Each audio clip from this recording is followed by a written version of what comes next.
Hi all, welcome back to our channel கதை கதை போமா. இப்போ நாம் என்ன பார்க்க போகிறோம்னா, சிறகடிக்க ஆசை சீரியலுடைய நெக்ஸ்ட்டு எபிசோடுக்கான ரிவ்யூ தான் நம்ம பார்க்க போகிறோம். இப்போ காலையில் முத்து நிற்கிறார் இல்லையா, எல்லாரும் நிற்கிறாங்க. அப்போ சொல்கிறாரு, இந்த மாதிரி ரூமால் தானே இந்த மாதிரி பிரச்சனை வருது, இனிமேல் ரூமை பற்றி எதுவுமே பேச வேண்டாம், நானும் மீனாவும் ஹால்லேயே படுத்துக்கிறோம், ஹாலில் மடியில் படுத்துக்கிறோம் அப்படின்னு சொல்கிறாரு. அப்போ மனோஜ் நெக்கில் ஒரு வார்த்தை சொல்கிறாரு. உண்மையிலேயே அது ரொம்ப பயங்கரமான ஒரு வார்த்தை. ஏன் நீ உன் பொண்டாட்டியை வீட்டு விட்டு போகிறீங்களா அப்படின்னு கேட்குறாரு. அப்போ அப்படியே ஒரு மாதிரி திரும்பி பார்க்குறாரு பாருங்க. செம்ம ஆக்டிங்க, வசந்தோட ஆக்டிங்கு. அப்புறம் அவர் என்ன சொல்கிறாரு, பாருப்பா, அவன் நேற்று என்ன சொன்னான், நான் இந்த வீட்டை ஆட்டையே போட போகிறேன்னு சொல்கிறான். இப்போ பாருங்கள், என்னையும் என் பொண்டாட்டி வீட்டில் விட்டு தொடுத்துறதே இவனுக்கு பெரிய வேலையாக இருக்குது அப்படின்னு சொல்கிறாரு. இவன் தான் இந்த வீட்டில் இருக்க ஆசைப்பட்றானே தவிர நாங்கள்லப்பா. எனக்கு நீ உங்களுடைய சந்தோஷம்தான் முக்கியம். நீ எங்களுக்காக எங்கேயும் போயிட்டு காசுலாம் நீ இது பண்ண வேணாம். எங்களால் எப்போ முடியுதோ அப்போ நான் கட்டிக்கிறேன் அப்படின்னு சொல்கிறாரு. அப்போ இப்படி தான் உன் பொண்டாட்டி ஏற்கனவே என் புருஷன் எல்லா நகையும் வாங்கி கொடுப்பான்னு சொல்லிட்டு சபதம் போட்டுச்சு. இப்போ நீ ஒரு இது பண்ணுறியா அப்படின்னு சொல்கிறாரு மனோஜ். இப்போ மனோஜ் சொல்கிறார் இல்லையா, ஏற்கனவே உன் பொண்டாட்டி இது மாதிரி தான் சபதம் போட்டுச்சு, நீ நகையெல்லாம் வாங்கி கொடுப்பேன்னு, இது 2வது சபதமா அப்படின்னு சொன்னதும் ஆமாங்க, இந்த ரோகிணி அப்படியே ஒத்துதுது. அப்படியே என்னது, ஆமாங்க, ஏற்கனவே இதுவெல்லாம் வாங்கி போகிறேன்னு சொன்னாங்கல்ல, அதே மாதிரி இப்போவும் இது பண்ணுறாரு போல இருக்கு அப்படின்னு சொல்லுது. அப்போ இவங்களுக்கு கோவம் வந்துடுது. அப்படியே நிற்கிறாங்க. அப்போ மனோஜ் முத்து என்ன சொல்கிறாருன்னா இந்த மாதிரி நான் சபதம்லாம் இல்லை, என்னால் எப்போ முடியுமோ அப்போ நான் செஞ்சுக்கிறேன் அப்படின்னு சொல்கிறாங்க. அப்போ விஜய் என்ன சொல்லுதுன்னா, இவ்வளோ நாள் இது தெரியலையா இவங்களுக்கு, இப்போ தான் அறிவு வந்துச்சா அப்படின்னு சொல்லுது. அப்போ மீனாக்கு அப்படியே கோவமாக நிற்கிறாங்களா. அப்போ வராங்க, சண்டைக்கு வராங்க இவங்கள்ட்ட. ஏன் இது சபதமாகவே எடுத்துக்கோங்க அப்படின்னு சொன்னதுமே முத்து அப்படியே பதறி போய், மீனா மீனா இப்படி வா மீனா அப்படின்றாரு. நீ விடு, நான் அவங்க எது ஒன்றா சொல்லிட்டு போட்டோம் அப்படின்றாரு. ஏங்க இதெல்லாம் முடியாத மாதிரி அவங்க சொல்லிட்டு இருக்காங்க அப்படின்னு சொன்னதும் ரோஹிணி என்ன சொல்கிறாங்கன்னா மீனா, நான் ப்ராக்டிக்கலாக சொல்கிறேன், உங்களுக்கு நகை வாங்கி கொடுக்கவே 3-4 வருஷம் ஆகும், அப்புறம் எங்கேருந்து உங்களுக்கு ரூம் கட்டி கொடுக்கறது அப்படின்னு சொல்கிறாங்க. அப்போ விஜயா என்ன சொல்கிறாங்கன்னா இதெல்லாம் சும்மா வாய் சவடால்மா, அந்த சினிமாலெலாம் காட்டுவாங்கல்ல, ஒரே பாட்டில் பேரா இது பெரிய ஆள் ஆகிடுவாங்க அப்படின்னு சொல்கிறாங்க. அப்போ மீனா என்ன சொல்கிறாங்கன்னா என்ன சொல்கிறாங்கன்னா அத்தை, மனசில் தைரியமும் கையில் உழைப்பும் இருந்துச்சுன்னா யார் ஒன்றா எப்படி ஒன்றா பெரிய ஆள் ஆயிடலாம் அப்படின்னு சொல்கிறாங்க. அப்போ ரோகிணி என்ன சொல்கிறாங்கன்னா, மீனா நீங்கள் பூ கட்டுறீங்களே அந்த மாதிரி கிடையாது இது, நீங்கள் எதுக்கும் சபதம்லாம் எதுவும் போட்டுறாதீங்க அப்படின்னு சொல்கிறாங்க. அப்போ இவர் என்ன மீனா என்ன சொல்கிறாங்கன்னா இது சபதம்னு நினச்சிக்கோங்க, எங்கள் வீட்டுக்காரர் எப்படி என்ன சொன்னாரோ அவர் மேலே ரூம் கட்டி முடிப்பார் அப்படின்னு சொல்கிறாங்க. அப்போ எல்லாரும் பார்க்குறாங்க. அப்புறம் அப்போ முத்து மீனாவை பிடிச்சி இழுக்கிறாரு. இருடின்றாரு. அதுக்குள்ளே மீனா கம்முன்னு இருங்க அப்படின்னு சொல்லிட்டு அவரை தட்டி விட்டு அண்ணாமலை கிட்ட நின்று பேசுகிறாங்க. மாமா, நீங்கள் எதை நினச்சோ நீங்கள் கவலைப்படாதீங்க, ரூம் கட்டுறதுக்காக யாருக்கிட்டேயும் கடன் வாங்க வேண்டாம், நீங்கள் யார் முன்னாடி போய் காசுக்காக தலை குனிஞ்சு நிற்க வேண்டாம், இவரே சொன்ன மாதிரி இவரே காசு சம்பாதிச்சு மேலே ரூம் கட்டுவார் அப்படின்னதும் நம்ம முத்துவோட எக்ஸ்ப்ரெஷன் பார்க்கணுமே, அப்படியே பயந்து போய் பார்க்குறாரு. அப்போ மீனா என்ன சொல்கிறாங்கன்னா, இது இவங்க சொன்ன மாதிரி இது சபதம் சொல்லிட்டு கையில் அடித்து காட்டுறாங்க. அப்போ எல்லாருமே பார்க்குறாங்க, ஒருத்தர் பார்த்துக்கிறாங்க. நம்ம ரவியும் ஸ்ருதியும். இவர் நம்ம முத்து பின்னாடி என்ன சொல்கிறாருன்னா, அடி பாவி, பிரச்சனையை முடிச்சிடலான்னு பார்த்தாக்கா 2வது சபதம் போட்டுட்டியடி அப்படின்றாரு. இங்கே மனோஜ் ரோகிணி அப்படியே நெக்கலாக பேசுகிறாங்க. அப்புறமா அண்ணாமலை என்ன சொல்றாருன்னா, "ஒத்த ஆளா எப்படிம்மா செய்வான்? நானும் கொஞ்சம் ஒத்தாசை பண்றேன்" அப்படின்னு வந்து சொல்றாரு அண்ணாமலை. அப்போ வந்து முத்து என்ன மீனா என்ன சொல்றாங்கன்னா வந்துட்டு, "ஏன் உங்க புள்ள மேல உங்களுக்கு நம்பிக்கை இல்லையா?" அப்படின்னதும், "இல்லம்மா எனக்கு நம்பிக்கை இல்லாமலாம் இல்ல" அப்படின்னு வந்துட்டு சொல்றாரு. அப்ப வந்துட்டு மீனா என்ன சொல்றாங்கன்னா வந்துட்டு, "அ இதுக்காக வந்துட்டு யாரும் 10 பைசா செலவு பண்ண வேண்டாம். அவருடைய அவருடைய உழைப்பிலேயே அவர் வந்துட்டு அந்த காசு சம்பாதிச்சு அவரே ரூம் கட்டி முடிப்பாரு அப்படின்னு வந்துட்டு சொல்றாங்க. மீ விஜயா வந்துட்டு அப்படியே ஒரு மாதிரி அப்படியே பார்க்குது. அப்போ வந்துட்டு நம்மளுக்கு ரூட் கிளியர்டா அப்படின்ற மாரி வந்துட்டு நம்ம மனோஜ் வந்துட்டு, "அப்புறம் என்னப்பா அவனே ரூம் கட்டிக்கிறேன்னு சொல்றான்னு வந்து அவனே ரூம் கட்டிக்கிறான்னு சொல்லிட்டு அவங்க பொண்டாட்டி சொல்லிடுச்சுல்ல. அப்ப இனிமேல் வந்துட்டு இந்த மாசம் மாசம் அந்த காசு கேட்டீங்களே, அது குடுக்க வேணாம்ல அப்படின்னு வந்துட்டு சொல்றாரு. எனக்கு இது ஒண்ணும் புரியல. இவனுக்கு கல்யாணம் ஆகி பொண்டாட்டியும் வந்துருச்சு. இன்னுமே அப்பங்காசுல சோறு தின்னுவானா இவன்? இது அதுக்கு இல்லாம வந்துட்டு இவன் ஒரு பெரிய ஷாப் வேற வச்சிருக்கான். அது என்ன கதைன்னே ஒண்ணும் தெரியல. அப்போ வந்து ரவி வந்து என்ன சொல்றாருன்னா, "ஏய் அதுக்காக வந்துட்டு வீட்டு செலவு பணம் குடுக்காம இருக்க முடியுமா?" அப்படின்னு வந்துட்டு சொல்றாரு. அப்போ முத்து என்ன சொல்றாருன்னா வந்துட்டு, "ஏய் இவன் ஓசிலயே எல்லாத்தையும் எல்லாத்தையும் இது பண்ணிப்பான்டா" அப்படின்னு வந்துட்டு சொன்னதும், அப்போ வந்துட்டு முத்து வந்துட்டு என்ன சொல்றாருன்னா, அதான் சாரி மனோஜ் என்ன சொல்றாருன்னா வந்துட்டு, "அதான் பென்ஷன் பணம் வருதுல்ல" அப்படின்னு வந்துட்டு சொல்றாரு. அதுக்கு முத்து என்ன சொல்றாருன்னா வந்துட்டு, "ஏய் அவருக்கு வயசாயிடுச்சுடா. இப்பவும் அவரு இது பண்ணிட்டே இருக்கணுமா? அவர உட்கார வச்சு இது சந்தோஷமா பார்த்துக்கணும்னு உனக்கு இது இல்லையாடா? உனக்கு தோணாதா?" அப்படின்னு வந்துட்டு கேட்குறாரு. அப்பா கேட்ட காசு மட்டும் நீ ஒழுங்கா வரல, ஓம் நமச்சிவாயா! உனக்கு சோறே கிடைக்காது அப்படின்னு வந்துட்டு சொல்றாரு. உடனே ரோகிணிக்கு கோவம் வந்துருது. முத்து நாங்க ஒன்னும் காசு குடுக்காம ஒன்னும் போறதில்ல. வாங்க அப்படின்னு சொல்லிட்டு போறாங்க. இப்ப விஜயா வந்துட்டு என்ன சொல்லுது, மங்கம்மா தான் 2வது சபதம் போட்டாங்கல்ல, அவங்களே ரூம் கட்டிப்பாங்கன்னு. பூ கட்டி, கார் ஓட்டி இவங்கள எப்படி ரூம் கட்டுறாங்க நானும் பார்க்குறேன் அப்படின்னு சொல்லிட்டு சொல்லுது. இப்ப ஸ்ருதி வந்துட்டு என்ன சொல்றாங்கன்னா வந்துட்டு, இது நடக்குமா நடக்காதா என்னன்னு எனக்கு தெரியல. ஆனா உங்க கான்ஃபிடென்ட் எனக்கு புடிச்சிருக்குன்னு சொல்றாங்க.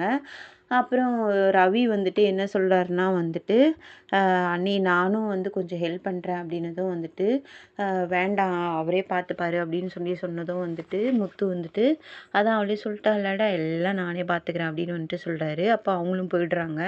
அதுக்கப்புறம் வந்துட்டு அண்ணாமலை வந்து மீனா வந்துட்டு கேட்குறாரு, "நீ ஏம்மா இந்த மாரி இது பண்ண?" அப்படின்னு வந்துட்டு கேட்குறாரு. "சபதம் போட்ட" அப்படின்னதும் வந்துட்டு, "இல்ல மாமா, நீங்க எதுக்கும் யாருக்கிட்டயும் கடனுக்காக போய் நீங்க நிக்காதீங்க. நிக்க வேண்டாம். அவரே கட்டுவாரு. நாங்க வந்து பண்ணிருவோம்" அப்படின்னு வந்துட்டு சொல்றாரு. அப்ப அண்ணாமலை வந்துட்டு ஏந்திச்சு நிக்கிறாரு. ஏந்திச்சு நின்னுட்டு முத்துவ பார்க்குறாரு. அப்ப பார்த்துட்டு வந்துட்டு அவர் என்ன சொல்றாருன்னா வந்துட்டு, "அதான் அவ சொல்ட்டால்லப்பா நானே கட்டிக்கிறேன்" அப்படின்னு வந்துட்டு சொல்லிட்டு அவர் பாட்டுக்கு வந்துட்டு, "உன் மனசுல பட்டத செய்ப்பா" அப்படின்னு சொல்லிட்டு அவரு போயிடுறாரு. அண்ணாமலை போயிடுறாரு. முத்து அதுக்கப்புறம் வந்துட்டு வராரு. மீனா வந்துட்டு கிச்சன்ல வந்துட்டு இது பண்ணிட்டு இருக்காங்க. அப்படி கோவமா வராரு. வந்துட்டு பட்டுன்னு வந்து இதுவுலயே வைக்கிறாரு. முதுகுலயே வைக்கிறாரு. "ஏங்க என்ன அடிக்கிறீங்க?" அப்படின்னதும் வந்துட்டு, "அ என்னங்க எதுக்குங்க இப்ப அடிக்கிறீங்க?" அப்படின்னதும், "உங்க வாய் வச்சு சும்மா இருக்க மாட்டியா? நீ வந்துட்டு நீயா பாட்டுக்கு ஒரு முடிவு எடுத்துட்டு, என்ன கேட்காமலே ஒரு முடிவு எடுத்துட்டு, நீயா பாட்டுக்கு என்னன்னு ஒரு சபதம் விடுற" அப்படின்னு வந்துட்டு சொல்றாங்க. அப்ப வந்துட்டு, "நான் என்னத்துல உன்ன மாட்டி விட்டேன்?" அப்படின்னு வந்துட்டு மீனா கேட்குறாங்க. அப்ப முத்து என்ன சொல்றாருன்னா வந்துட்டு, "நான் சம்பாரிச்சு வீட்ல மாடி கட்டுவேன்னு சொல்லிட்டு நீ சொல்றியே, வந்துட்டு இந்த மாரி சொல்லிட்டியே, இப்படிதான் நகையெல்லாம் நான் வாங்கி தருவேன்னு சொல்லிட்டு, நீ வந்துட்டு இந்த மாரி வந்து இது பண்ணிட்ட. இது உன் பேர வந்து மங்கம்மான்னு மாத்திக்கோ. சபதம் இது 2வது சபதம் ஆயிப்போச்சு" அப்படின்னு வந்துட்டு மீனாவ வந்துட்டு திட்டுறாரு. இப்ப அவரு அந்த மாரி சொன்னதும் வந்துட்டு, அவங்க வந்து சொல்றாங்க, "நீங்க வந்துட்டு நான் வந்து கரெக்ட்டா தான் பண்ணேன். இந்த மாரி வந்துட்டு நான் அந்த மாரி சொல்லாம இருந்தேன்னா, வந்து மாமா வந்துட்டு யார்கிட்டனா போய் கடன் கேட்பாரு. அவங்க வந்துட்டு கஷ்டப்படுவாரு. ஏன்னா வந்துட்டு அவர் வந்துட்டு ரூம் கட்டணும்னு சொல்லிட்டு முடிவெடுத்துட்டாரு. வீட்டு மேலயும் கடன் வாங்கக்கூடாதுன்னு அத்தை சொல்ட்டாங்க. அவர் நமக்காக தான் வந்துட்டு இந்த மாரி செய்றதுக்கு பார்க்குறாரு. அவர் இதுக்கப்புறம் அ வயசான காலத்துல அவர் ரிட்டயர்ட் ஆயிட்டு நிம்மதியா இருக்க வேண்டாமா? நான் இப்ப இந்த மாரி சொல்லன்னா அவர் வந்துட்டு போய் கடன் கேட்பாரு" அப்படின்னு வந்துட்டு சொன்னதும் வந்துட்டு, முத்து வந்துல "அதுவும் கரெக்ட்டு தான். நீ கரெக்ட்டா தான் சொல்ற. நீ அப்படி சொல்லன்னா அவர் போய் கை கட்டி நிற்பாரு, கடன் கேட்பாரு. அவனுங்க என்னென்னலாம் சொல்லுவானுங்கோ. எங்கள் அப்பா வந்துட்டு யார்கிட்டயும் போய் கை கட்டி நிற்கக்கூடாது. ஆமா நீ இவ்வளோ அறிவாக பேசுறியே, நீ எவ்வளோ படிச்சிருக்க அப்படின்னு வந்துட்டு கேட்குறாரு. ஏன் உங்களுக்கு தெரியாதான்னு சொல்லிட்டு மீனா கேட்குறாங்க. அப்புறம் வந்துட்டு இல்லை காலேஜுக்கெலாம் நீ போய் படிச்சிருப்ப போல இருக்கு அப்படின்னு வந்துட்டு கேட்குறாரு. ஏன் காலேஜுக்கெலாம் போய் படித்தாதான் இவ்வளோ அறிவாலாம் பேச முடியுமா அப்படின்னு சொல்லிட்டு மீனா சொல்கிறாங்க. அப்புறம் இப்போ நீ பாரு இந்த மாதிரி சொல்லிட்ட, என்னால் எப்படி வந்துட்டு ரூம் கட்ட முடியும் அப்படின்னு சொன்னதும், உங்களால் முடியுங்க, எனக்கு ஒரு ஐடியா தோணுது, நீங்கள் கேட்குறீங்களா அப்படின்னு வந்துட்டு சொன்னதும், என்னது அப்படின்னதும் வந்துட்டு இந்த மாதிரி வந்துட்டு என்னுடைய நகையெல்லாம் அத்தைக்கிட்ட தானே இருக்குது, அதை வாங்கலாம் அப்படின்னு வந்துட்டு சொல்கிறாங்க. நம்ம வந்துட்டு இமிடியேட்டாக ஒரு கார் வாங்கி அதை வந்துட்டு இது பண்ணலாம். என்ன நீ நினச்சிட்ருக்க, கார் வாங்குறதுக்குலாம் எங்கே பணம் இருக்குது, ஏற்கனவே நம்ம வந்துட்டு ஒரு கார் வந்து டியூவில் தான் இது பண்ணியிருக்கோம், அதுவே முடியல அப்படின்னு வந்துட்டு சொல்கிறாரு. இல்லைங்க அந்த நகையை வச்சு நம்ம கார் வாங்கி விடலாம் அப்படின்னு வந்துட்டு சொல்கிறாங்க. இன்னும் மீனா எப்படி பேசுகிற, பைக்குன்னா கூட வந்துட்டு ஒரு கையில் இப்படி பிடிச்சிட்டு ஓட்டலாம், அது காரு நான் எப்படி ஓட்ட முடியும்னதும், ஏங்க நான் அப்படி சொல்லலைங்க, வந்துட்டு இன்னும் உங்களை மாதிரி வந்துட்டு டிரைவருக்கு வந்துட்டு நம்ம கார் வந்து வாடகைக்கு விடலாம், அந்த காசை வச்சு நம்ம ரூம் கட்டலாம்ல அப்படின்னு வந்துட்டு மீனா வந்து சொல்கிறாங்க. ஆனால் முத்து வந்து அதை ஒத்துக்க மாட்டேங்கிறாரு. இல்லை ஏற்கனவே நகைக்காக வந்துட்டு நான் வாங்கி தருவேன்னு சொல்லிட்டு நீ சொன்னதுனாலே அம்மா வந்துட்டு ஒரு மாதிரி பேசுனாங்க, இப்போ போயிட்டு அதே நகையை வந்துட்டு கேட்டாக்கா அவங்க சாமி ஆடுவாங்க, அவங்கள வந்துட்டு சமாளிக்க முடியாது அப்படின்னு வந்துட்டு சொல்கிறாங்க.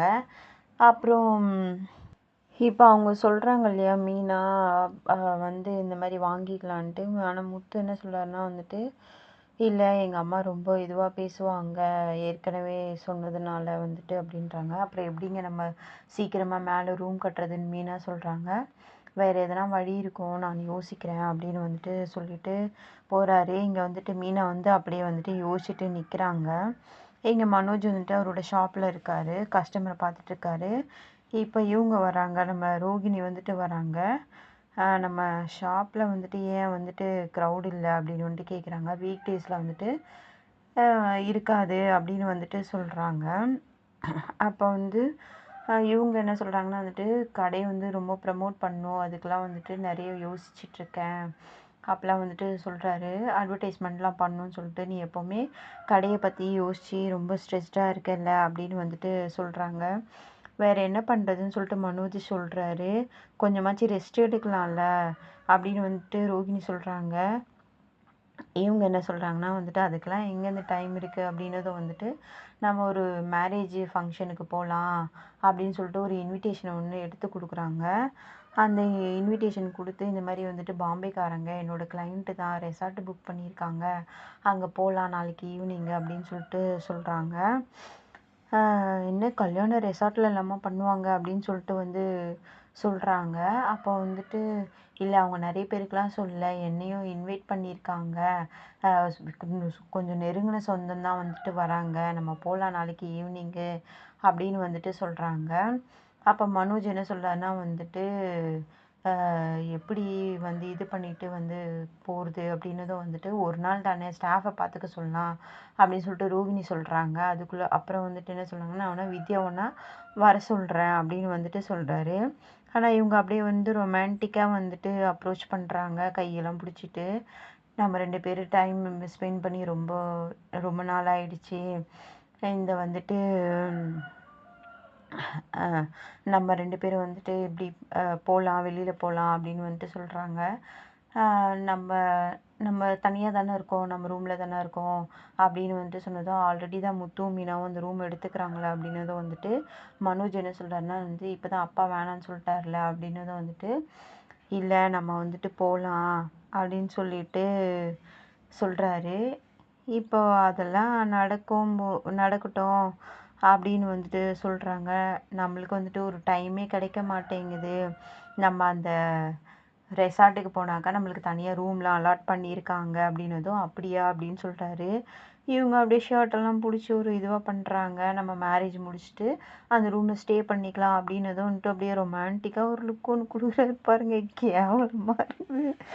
ஐயோ கடவுளே, நான் எப்போ வந்தாலும் உன்கிட்ட வந்தாலே வந்துட்டு வேணான்னு சொல்லுவேன், ஆனால் வந்துட்டு இப்போ எப்படி அப்படின்னதும் வந்துட்டு, அதான் நானே சொல்கிறாரு மனோஜ், அதான் நானே சொல்கிறேன்ல, ரொம்ப ஓவராக இது பண்ணாதடா அப்படின்னு வந்துட்டு சொன்னதும் வந்துட்டு அவர் வந்துட்டு யோசிக்கிறாரு. சரி நம்ம போலாம் அப்படின்னு வந்துட்டு சொல்றாரு. அப்புறம் திரும்ப என்ன சொல்றாருன்னா, "இங்க நெறைய ஆஃபர் போது.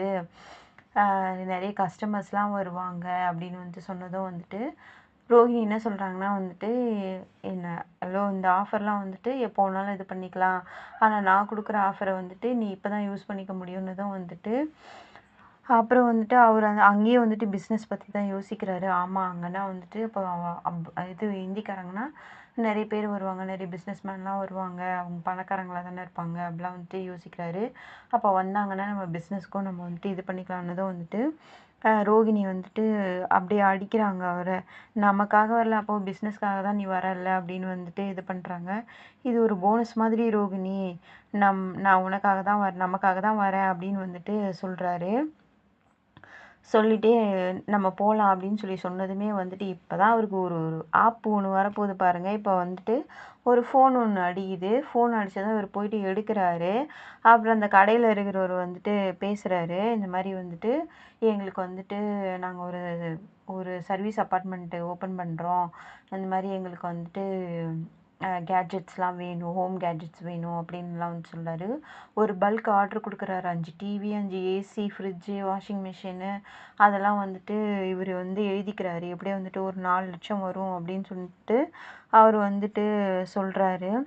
அப்ப சொல்லிட்டு இவரு எழுதி வச்சுட்டே இருக்கும்போது வந்துட்டு, அத வந்துட்டு ரோகிணி வந்து பார்க்குறாங்க. பார்த்துட்டு, "இவ்ளோ ஆர்டர்ஸா?" அப்படின்னு வந்துட்டு சொன்னதும் வந்துட்டு, "ஆமா" அப்படின்னதும் வந்துட்டு, "நாங்க நாளைக்கு காலையில 11 மணிக்கு வந்து பே பண்ணிட்டு நாங்க வாங்கிக்கிறோம்" அப்படின்னு வந்துட்டு அவங்க சொல்றாங்க. சொன்னதும் வந்துட்டு, "சரிங்க சார், நானே வந்து இருந்து இது பண்ணிடுறேன்" அப்படின்னு வந்துட்டு சொல்றாங்க. அப்ப ரோகிணி வந்துட்டு, "ஓ! இது பெரிய ஆர்டரா?" அப்படின்னு வந்துட்டு கேட்குறாங்க. "ஆமா ரோகிணி" அப்படின்னு வந்துட்டு, "அப்ப நாம தான் இன்னைக்கு கல்யாணத்துக்கு போறோம்ல, அப்புறம் எப்படி நீ இருக்க முடியும்?" அப்படின்னது வந்துட்டு, ரோகிணி இந்த மாரி வந்துட்டு பல்க் ஆர்டர்ஸ்லாம் வந்துட்டு எப்பயாச்சும் ஒரு தடவ தான் கிடைக்கும். நீ வந்துட்டு நீ மட்டும் போயேன்" அப்படின்னு வந்துட்டு மனோஜ் வந்து கேட்குறாரு. அவங்களுக்கு அப்படியே ஃபேஸே மாறிடுது. நான் இங்க இருந்து யாரையும் வந்துட்டு இதுவா அனுப்ப முடியாது. ஆனா யாருனா இருந்திருந்தா கூட அந்த இதுவ வந்துட்டு சமாளிச்சிருப்பாங்க. இவரு முட்டாள்தனமா தான் அந்த விஷயத்த இது பண்ணிறாரு. "நீ போயிடு" அப்படின்னு சொன்னதும், சரி நானும் வித்யாவும் போறோம் அப்படின்னு சொல்லிட்டு அவங்க போயிடுறாங்க. இவரு வந்துட்டு அவங்களுடைய டீட்டெயில்ஸ்லாம் வந்து கேட்டுக்கிறாரு. இப்ப வந்துட்டு இவங்க வந்துட்டு அப்படியே ஃபீல் பண்ணிட்டு போயிடுறாங்கல்ல, ரோகிணி. இங்க வந்துட்டு என்ன ஆகுதுன்னா வந்துட்டு, நம்ம மீனாவுக்கு வந்துட்டு முத்து வந்துட்டு ஃபோன் அடிக்கிறாரு. அவங்க வந்துட்டு ஃபோன் எடுத்துட்டு உடனே வந்துட்டு பேசுறாங்க. "ஏங்க சாப்பிட்டீங்களா? வெளியில சாப்பிட்டு வந்துட்டீங்களா? நான் தான் சொல்லியிருக்கேன்ல, வந்துட்டு நீங்க வெளியில சாப்பிடக்கூடாது." அப்படிலாம் வந்துட்டு சொல்றாங்க. "எம்மா கடுகு என்ன தீஞ்சிச்சா?" அப்படின்னதும், "என்ன இப்படி சொல்றீங்க?" அப்படின்னதும் வந்துட்டு, "நான் இங்க வீட்டு வாசல்ல தான் இருக்கேன். நீ கீழ இறங்கி வா" அப்படின்னு வந்துட்டு சொல்றாரு. "எதுக்கு? நீங்க மேல வர வேண்டியது தானே! நீங்க ஏன் என்ன கீழ வர சொல்றீங்கன்னா, நீ வா" அப்படின்னு வந்துட்டு சொல்றாங்க. வந்துட்டு நான் தான் உன்ட்ட சண்டை போட்டேன்ல வந்துட்டு, அவங்க வந்துடுறாங்க. வந்ததும் வந்துட்டு, "என்னங்க?" அப்படின்னதும் வந்துட்டு, "நான் ஒரு சர்ப்ரைஸ் வாங்கிட்டு வந்திருக்கேன்" அப்படின்னு வந்துட்டு சொல்றாரு. "நான் தான் உன்ட்ட சண்டை போட்டேன்ல, அதுக்காக உன்ன சமாதானப்படுத்துறதுக்கு ஒண்ணு வாங்கிட்டு வந்திருக்கேன்" அப்படின்னு வந்து சொல்றாரு.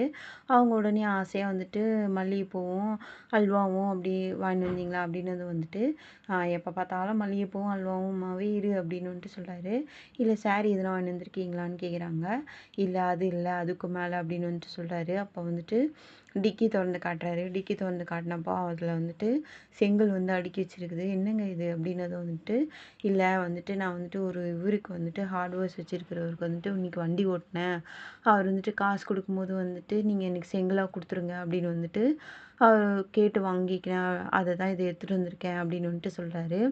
ஆ அப்போ மீனாவும் என்ன சொல்றாங்கன்னா வந்துட்டு, "நான் கூட வந்துட்டு ஒரு சிமெண்ட் ஃபேக்ட்ரி வச்சிருக்கிற கடைக்கு வந்துட்டு பூ குடுக்குறேன். இந்த மாரி வந்துட்டு நீங்க நம்ம வந்துட்டு இந்த மாரி வாங்குற நம்மளுக்கு குடுக்க வேண்டிய காசுக்கு கல்லும், சிமெண்ட்டுமா வாங்கி வச்சுட்டா, நம்ம சீக்கிரமா வந்துட்டு ரூம் கட்டிடலாம்" அப்படின்னு சொல்லிட்டு சொல்றாங்க. 2 பேரும் ஹேப்பியா. அப்போ வந்துட்டு என்ன பண்றாங்கன்னா, "சரி வா இத எடுத்துட்டு போலாம்" அப்படின்னு சொல்லிட்டு இவங்க எடுத்துட்டு போறாங்க. அப்ப எடுத்துட்டு போம்போது ரோகிணியும், நம்ம அண்ணாமலையும் வந்துடுறாங்க. வந்ததும் வந்துட்டு இது வந்துட்டு அப்படியே இதுவா சொல்லுது. "ஏங்க என்னங்க 4 நாள் கல்ல தூக்கின்னு போறாங்க. இந்த மாரி வந்துட்டு அ இனி இந்த மாரி ரூம் கட்டுறதுக்கு வந்துட்டு ஆம், 4 நாள் கல்லா தூக்கின்னு போனா, உன்னோட 60ஆம் கல்யாணத்துல தான் வந்துட்டு ரூம் கட்டி முடிப்பேன் அப்படின்னு வந்துட்டு நம்ம இவங்க சொல்றாங்க. அப்போ வந்துட்டு விஜயா சொல்றாங்க. விஜயா சொன்னதும் வந்துட்டு மீனா என்ன சொல்றாங்க, சிரிக்கிறாங்க. அத பார்த்துட்டு முத்து வந்துட்டு யோசிக்கிறாரு. ஆம், "ஏய் நீ வந்துட்டு உனக்கு கொஞ்சம் கூட இதுவே இல்லையா? அவங்க எப்படின்னா இது பண்ணிட்டு போறாங்க. கொஞ்சம் கொஞ்சமா சேர்த்து இது பண்றாங்க." அப்படின்னதும் அவங்க மீனா வந்து சிரிச்சுக்கிட்டே என்ன சொல்றாங்க, "பரவால்ல மாமா. அவங்க வந்துட்டு நான் இந்த வீட்ட விட்டு பாதியிலேயே போயிடுவேன், பாதியிலேயே போயிடுவேன்னு சொல்லுவாங்கல்ல. இப்ப அவங்களே வந்துட்டு நான் 60ஆம் கல்யாணம் வரைக்கும் நான் இருப்பேன்னு அவங்களே என்ன ஆசீர்வாதம் பண்றதா நான் நெனச்சுக்கிறேன்." அப்படின்னு வந்துட்டு சொன்னதும் வந்துட்டு, "பாத்தியா அவளோட மனச பாத்தியா?" அப்படின்னு வந்துட்டு சொல்றாங்க. "சிறு துளி பெருவெள்ளம் அத்த. கொஞ்சம் கொஞ்சமா சேர்த்து வச்சு நாங்க ரூம் கட்டிருவோம்." அப்படின்னு வந்துட்டு சொல்றாங்க. அப்படியே பல்பு வாங்குன மூஞ்சோட அப்படியே நிக்குது நம்ம யாரு? விஜயா. இப்ப மீன் அந்த மாரி சொல்றாங்கல்ல, சொன்னதும் வந்துட்டு முத்து என்ன சொல்றாருன்னா, "பாத்தியாப்பா அம்மா திட்டுறத கூட வந்துட்டு மீனா வந்து பாசிட்டிவா மாத்திட்டா. இப்படியே வந்துட்டு நாங்க சேர்த்து சேர்த்து வீடு கட்டிருவோம். அது வந்துட்டு வீடு கட்டி ரிப்பன் நீ தான்ப்பா கட் பண்ணி ஓப்பன் பண்ணி வைக்கணும்." அப்படின்னு வந்துட்டு சொல்றாரு. அப்போ அப்படியே பல்ப் வாங்குனதோட அப்படியே நிக்குது விஜயா. இவங்க 2 பேரும் போயிடுறாங்க கல்ல தூக்கிக்கிட்டு. இங்க வந்துட்டு அண்ணாமலை வந்து கேட்குறாரு, "இவனும் முத்துவும் உன் பிள்ளை தானே? அவன உற்சாகப்படுத்துற மாரி ஒரு வார்த்தை சொல்லலாம்ல?" அப்படின்னு வந்துட்டு சொல்றாரு. அ அப்புறம் வந்து "மனோஜ மட்டும் எப்பவுமே உயர்த்தி பேசுறியே, ஏன் இவன இப்படி பேசுற?" அப்படின்னதும், "மனோஜும் இவனும் ஒண்ணா? மனோஜ் பெரிய பெரிய படிப்புலாம் படிச்சிருக்கான். இவன் அப்படியா? இவன் எப்பவுமே வந்துட்டு குடிச்சிட்டு பேசுவான். இன்னைக்கு கல்ல தூக்கிட்டு பேசுறான். வேலைய பாருங்க." அப்படின்னு சொல்லிட்டு அது பாட்டுக்கு போயிடுது. இங்க இதுங்க 2 என்ன பண்ணுதுங்கன்னா, கல்லெல்லாம் தூக்கின்னு வந்து வச்சுட்டு, ஒரு பில்லர் மாரி எழுப்பிட்டு 2ம் வந்துட்டு அப்படியே என்னது அந்த அ பகத் ஃபாசில் வந்து ஒரு பாட்டு ஒண்ணு ஒரு ரீல்ஸ் ட்ரெண்ட் ஆயிருக்கே. கரிங்காலி அப்படி அப்படியே மாறி மாறி பார்ப்பாங்களே, எக்ஸ்பிரஷன் குடுப்பாங்களா, அந்த மாரி வந்துட்டு இதுங்க 2ம் சிரிச்சுக்கின்னு வந்துட்டு இப்படி எட்டி எட்டி பார்த்துன்னு இருக்குதுங்க. ஐ அப்புறம் வந்துட்டு இங்க வந்துட்டு நம்ம ரவியும், ஸ்ருதியும் வந்துட்டு அவங்க ரூம்ல வந்துட்டு இருக்குறாங்க. இந்த எபிசோட் இதோட முடியுது. அடுத்த எபிசோட்ல பார்க்கலாம்.